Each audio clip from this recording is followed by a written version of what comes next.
શું નામ છે આપનું? પ્રવીણ પંચાલ. અચ્છા પ્રવીણભાઈ, આ જે પ્રોગ્રામ થયો તો આ પ્રોગ્રામની વિશેષતા એટલે રાજુભાઈ ઇઝ ટુ ગુડ.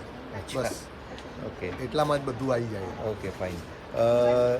આ પ્રોગ્રામ જે થયો રીમઝીમ ગીરે સાવન, બરાબર છે, તો આ ઉદ્દેશ છે કે અત્યારે હાલ વરસાદની સિઝન છે, બરાબર, મોન્સૂન ચાલુ છે, તો એને ઉદ્દેશમાં લઈને આ જ્યારે આ પ્રોગ્રામ થયો ત્યારે કયા પ્રકારનો માહોલ હતો? એકચ્યુઅલી અત્યારે માહોલ બી બહાર એવો જ છે, રીમઝીમ, અને અહીંયા પણ રીમઝીમ થઈ ગઈ રાજુભાઈના રાજમાં. અને રાજુભાઈ ટુ ગુડ સ્ટુડિયો ચલાવે છે, પણ નવા જે અમારા જેવા સિંગરો છે એને પ્લેટફોર્મ પણ આપવાનું કામ કરે છે. સો હું તો એમને બહુ જ ધન્યવાદ કરું છું કે આ જે એમનું જે સ્ટુડિયો છે ત્યાંથી નવા કલાકારો બહાર આવે છે, એ ટ્રેન કરે છે.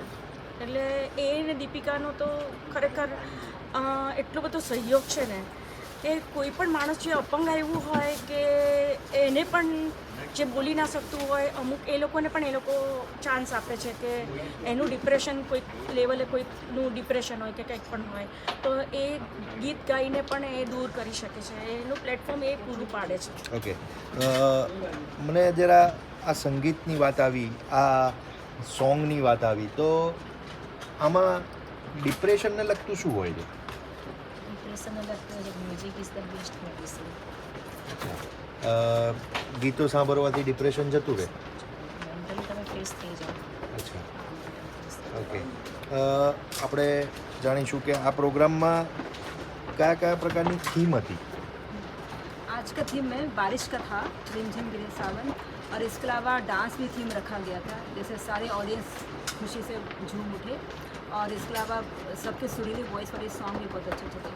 ઓકે, આપણે બીજા પણ ભાઈ જોડે વાત કરીશું કે તમે આ પ્રોગ્રામની અંદર પાર્ટિસિપેટ થયા તો તમે કયા પ્રકારનું સોંગ ગાયું?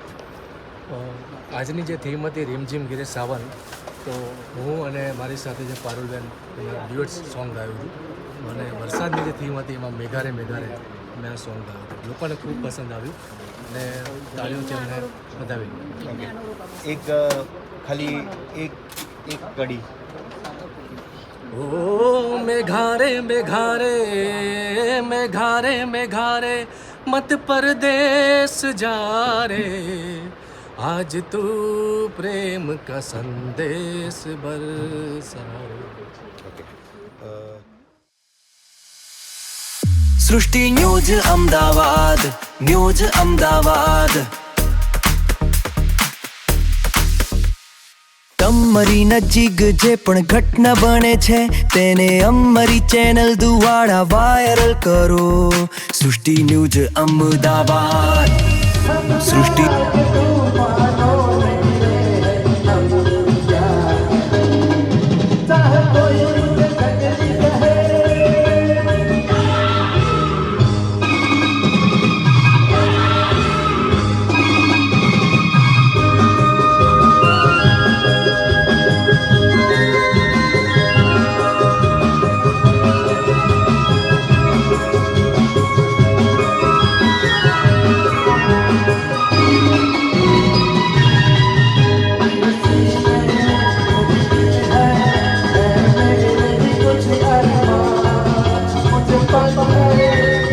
Mucho